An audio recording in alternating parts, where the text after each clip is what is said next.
From NJ PBS Studios, this is NJ Spotlight News with Brianna Venozzi. Hello and thanks for joining us tonight. I'm Joanna Gagis in for Brianna Venozzi. A few topics we'll get into later in the broadcast. Is your commute back on track? We talked to the head of NJ Transit now that the new Portal North Bridge is officially open and operating. Plus, how much aid is your school district getting? Senate Education Chair Gopal joins us to talk about school funding and calls for reform.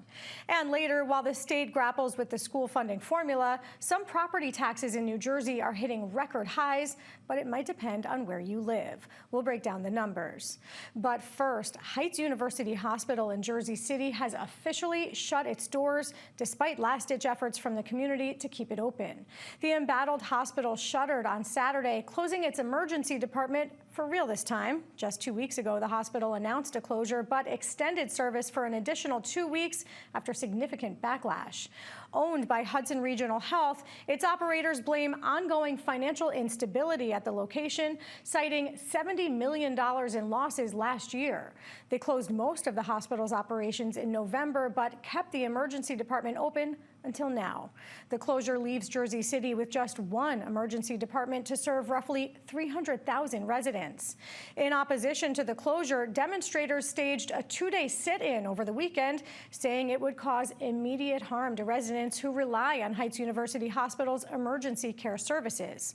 Some protesters outlined their bodies in chalk as a staged die-in, representing what they say will be a loss of life in the city.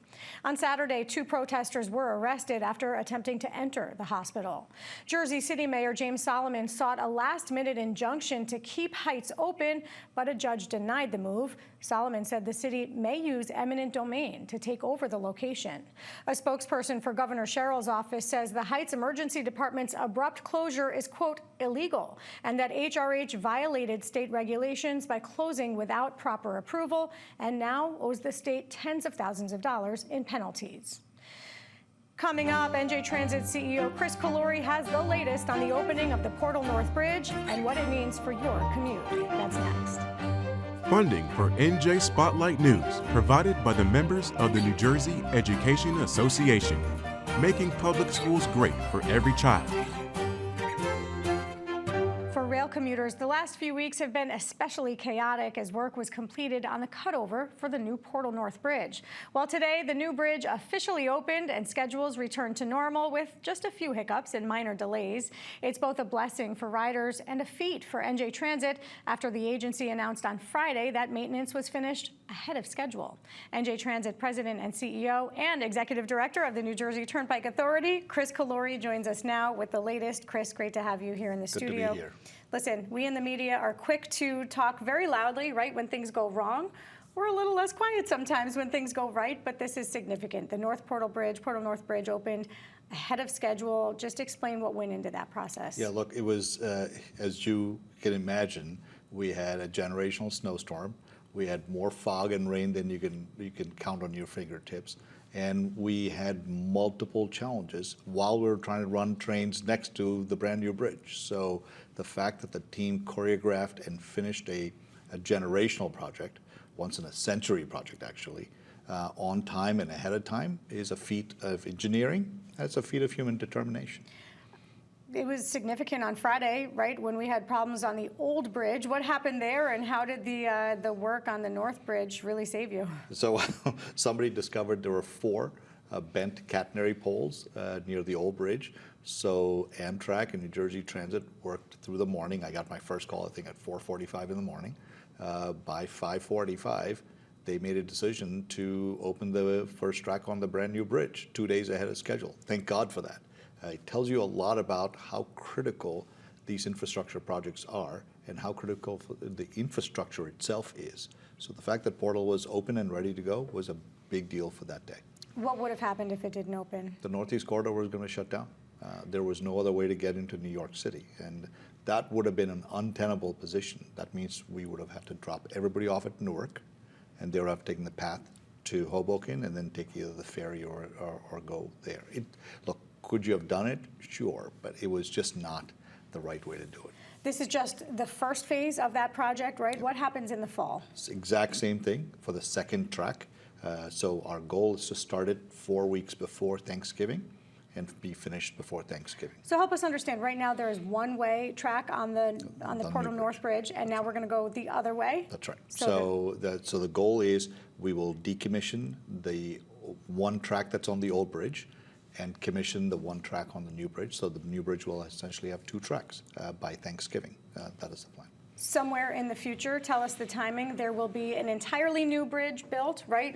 Duplicating this. When is that happening? We don't have money for that yet, but I think the plan is eventually, in order to make sure you have excess capacity to have 48 trains go into New York City an hour, you need the second portal bridge. But that is a long ways off, certainly past probably my tenure here. But I want to emphasize again for your viewers, this was a project that was needed almost for 4 decades. The fact that we were able to get it done on time, actually ahead of schedule, to meet the needs of the customers is exactly what you should expect. Do we always get it right? No, but I think, as you correctly said, it means a lot to my colleagues that they worked so hard to make this happen, and I'm so grateful to them. And certainly to the commuters between New York and New Jersey.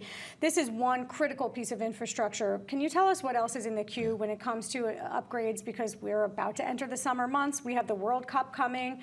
What else are you going to be working on? Are you working on? Dock Bridge, which is right near Newark train station. I just signed the agreement to repair that, to build brand new structural improvements, catenary wires. The Hudson Tunnel project, which is a longer term project, but that has to continue going. What this shows us, Joanna, for me, is the criticality of the infrastructure between Newark Penn Station and New York Penn Station. It's the busiest 10-mile corridor in the Western Hemisphere. If any one of these segments fail, that means the entire Northeast corridor and the 350 trains that we use a day will not be able to go into New York. That is not a situation that any one of us should be comfortable with, and that's why the governor is so focused on this. You mentioned gateway funding. We know that the appeals court ruled in favor of New Jersey and New York, that the money has to keep flowing. Do you expect that this case is headed to the Supreme Court, to the U.S. Supreme Court? Well, let's see what happens tomorrow. I think the federal government has the ability to appeal the decision, I think tomorrow, if my memory serves me right. Let's see what happens. But look, I think even today, despite all these legal challenges, not one person has said that the project itself is not meritorious. They talk about other things, but not one person has ever said that the project is not needed. So I hope that calmer heads will prevail in the end, and they'll let the project go forward. Just like we've announced multiple things, ultimately these are hard-working jobs that will be supported by this project, and it'll make life easier for the riders of the entire region, which is good for the country. Are you concerned with the speed that it could take if this were to go to the Supreme Court? I mean, the first case and decision in the lower court and then to the appeals court moved pretty quickly, allowing the money to free up without too much of a work stoppage. If this does go to the highest court, do you think this could cause delays that add on to the cost? Well, look, any delay will add on to the cost. There is no doubt in my mind. So let's see what the schedule looks like. Let's see what the appeal schedule looks like. Time will tell, but I'm, again, hopeful that we don't have to keep fighting these legal battles and let the hardworking men and women who are building the project do their jobs. You took on the New Jersey Turnpike Authority because you just don't have enough to do in a day, right? I love fun. The governor came out with a pretty significant decision there in terms of the Newark Bay Bridge. What has she decided in terms of the expansion or not of that space, and what will it mean for commuters? Look, I think the governor made the right decision in giving us the direction.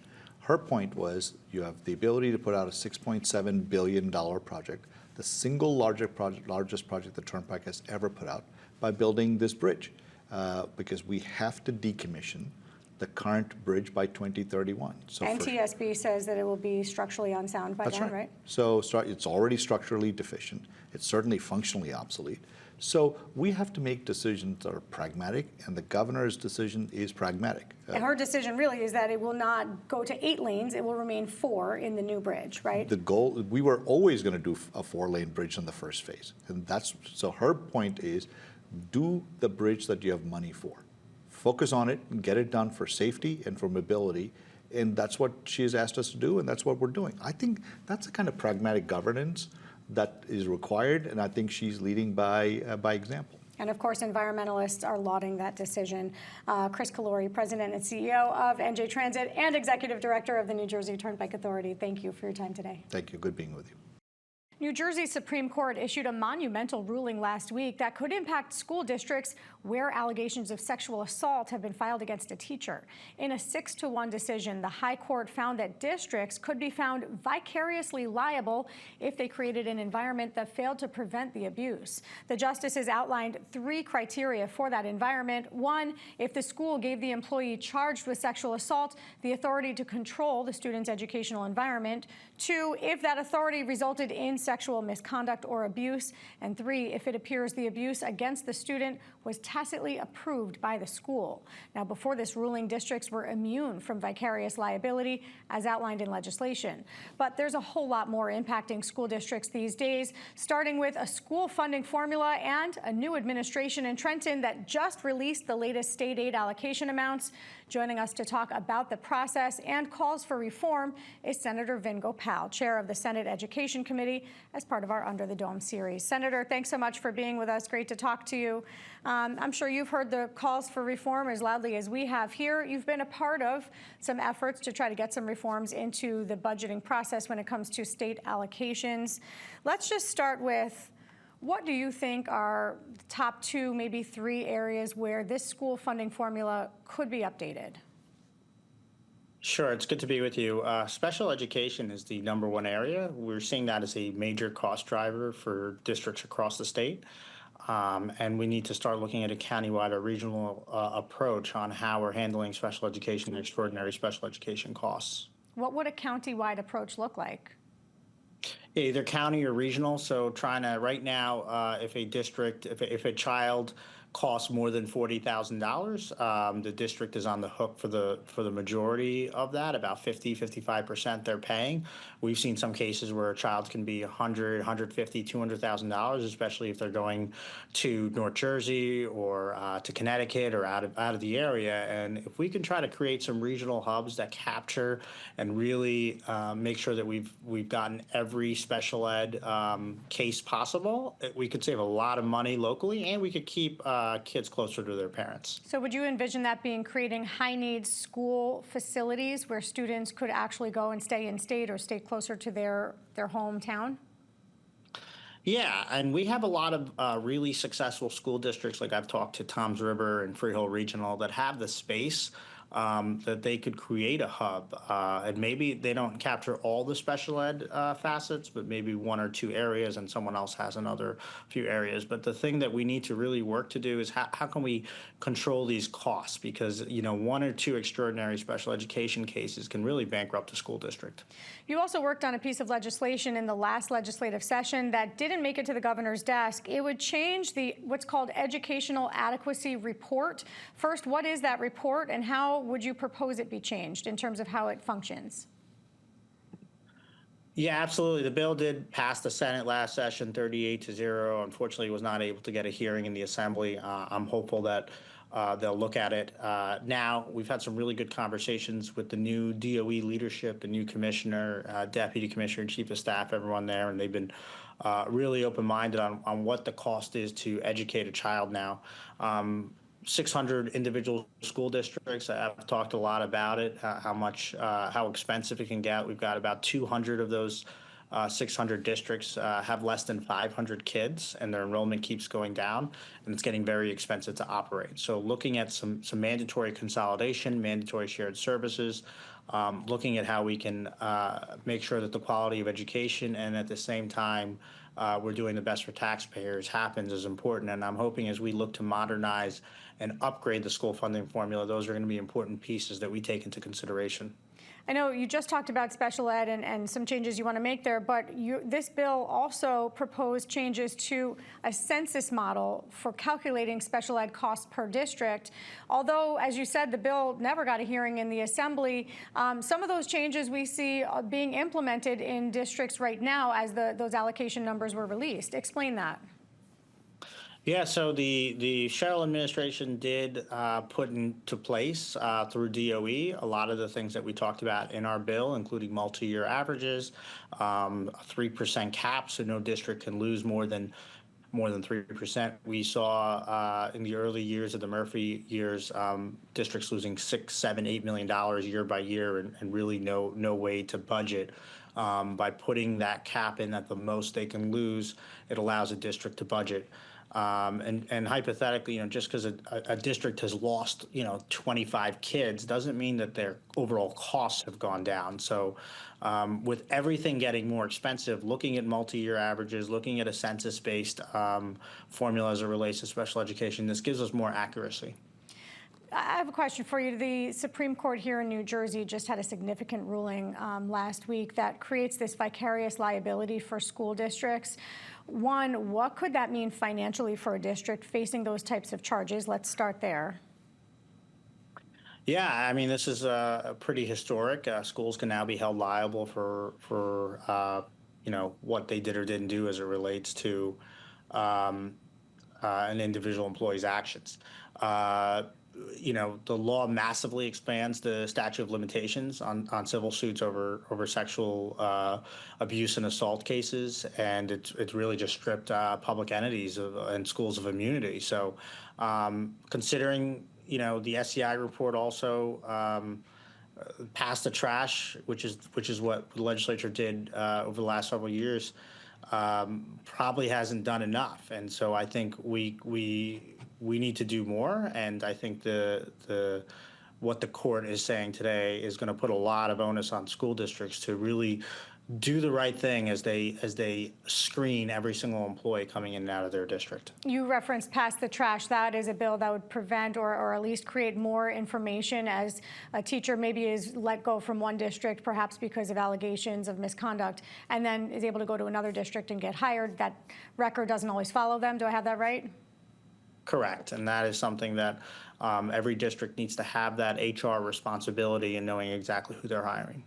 And just really quickly, we hear all the calls for reform, and one of the things that we've heard across the board is this local fair share, and districts really being penalized at times because property values are increasing, therefore their local fair share increases, but there's no actual added value to, let's say, their ability to pay, but then property taxes go up. Would you like to see reforms there as well? Yeah, look, I think that there's no one size fits all, and we have seen school districts where their enrollment, like I know of one, that they've gone down 1,000 students over the last 10 years, yet their administrative costs have gone up, roughly 25%. They now have supervisors in every grade. I think we're seeing a lot more built in, and unfortunately, some school districts are keeping have to live with the decisions made by school boards and superintendents 15, 20 years ago. So I think looking at the whole structure of a school district, I also think county superintendents who approve the school district budgets have been overly lenient in the last 10 years, and I think we need to be a little bit more aggressive, that if a district's enrollment is going down, that they are not just hiring as folks retire. Just to give an example, I have a local school district that's gone from 400 kids down to about 207. Only 30% of their building is full, and the per pupil cost is $50,000 per kid. There's nothing in that little town where redevelopment's happening or young families are moving into. So these districts have to look at what the next 10, 15 years look like, and I am afraid they're not doing that right now, and it's kind of every district for themselves, and that's not a healthy statewide approach. All right, we have to leave it there, but Senate Education Committee Chair Vin Gopal, thank you for your time today. Thanks so much. Under the Dome is made possible in part by the Corporation for Public Broadcasting, a private corporation funded by the American people.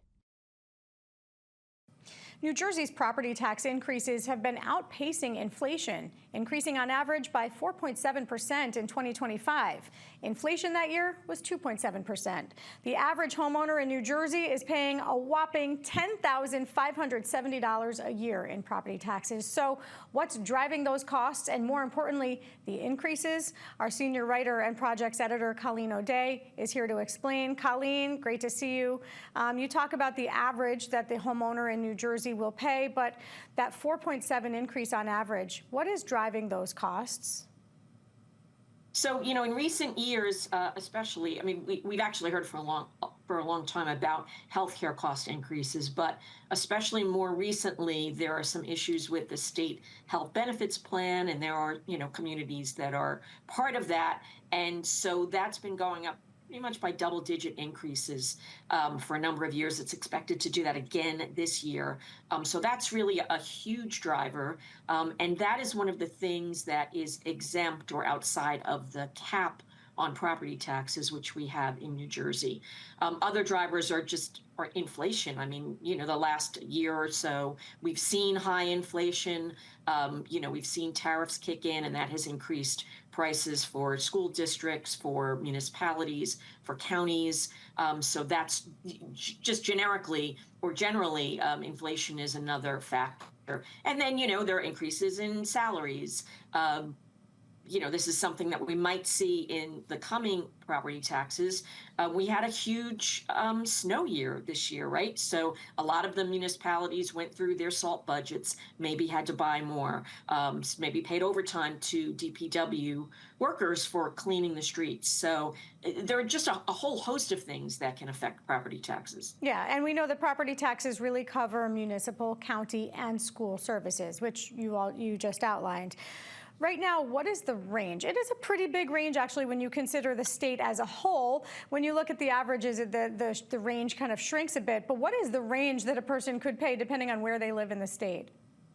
So it's a little crazy, but we have some very small communities, and two of our smallest communities are at the top and bottom of that range. So Walpack, which is up in the Northwest, it's mostly federal land, federal park property.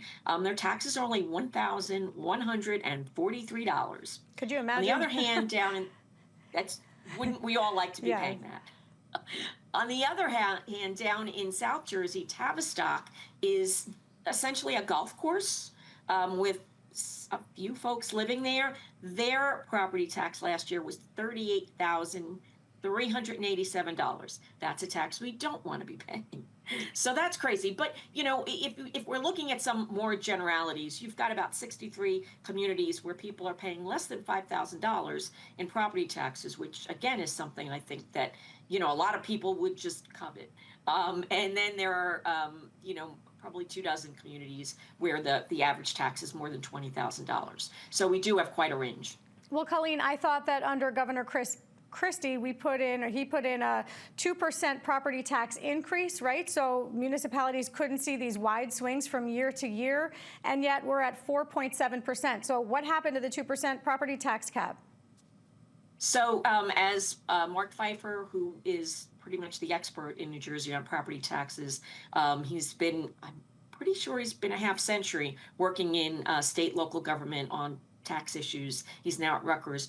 As he pointed out to me, it's 2% on municipal, 2% on county, 2% on schools. So you could really have a 6% increase any year. But in addition, there are these few items that are exempt from the tax or outside the cap. Health insurance being one of them, because that's just something that municipalities don't have a lot of control of. Emergency costs might also be outside the cap. If there's another torrential storm and there's flooding, responding to that would also be outside of the cap. And of course, districts and municipalities are allowed to vote to approve a higher tax rate, right? If if the school district has made the case to the community that they need it. Many, many have done that recently. I want to talk about general purpose aid to municipalities.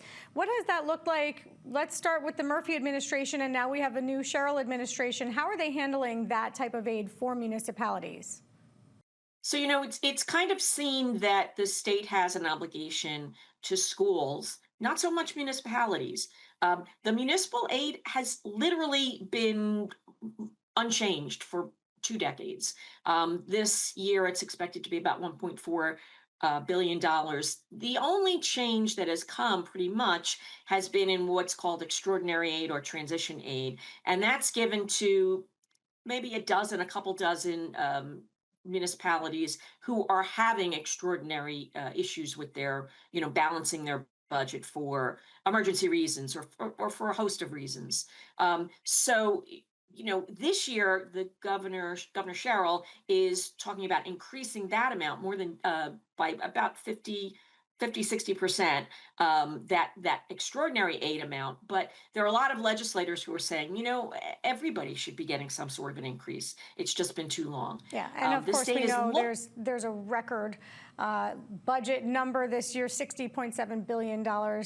So any increases beyond that is likely to get pushback from legislators. Unfortunately, we're out of time, but Colleen O'Day, thank you for your insight as always. Thank you so much, Joanna. In a stunning display this weekend, the USA men's Paralympic hockey team took home the gold medal, and New Jersey native Jack Wallace, the star player for the team who grew up in Franklin Lakes, scored a hat trick to help the U.S. defeat Canada 6-2 on Sunday. Wallace rounded out the game with 3 goals and an assist, this game marking his 3rd Olympic title and the 5th straight title for the USA Paralympic team. And their win rounded out a historic 3-peat victory for USA hockey on the world stage after both the women's and men's Olympic teams also brought home the gold. That's going to do it for us tonight. I'm Joanna Gaggis for the entire team here at NJ Spotlight News. Thanks for being with us. We'll see you right back here tomorrow. NJM Insurance Group, serving the insurance needs of residents and businesses for more than 100 years.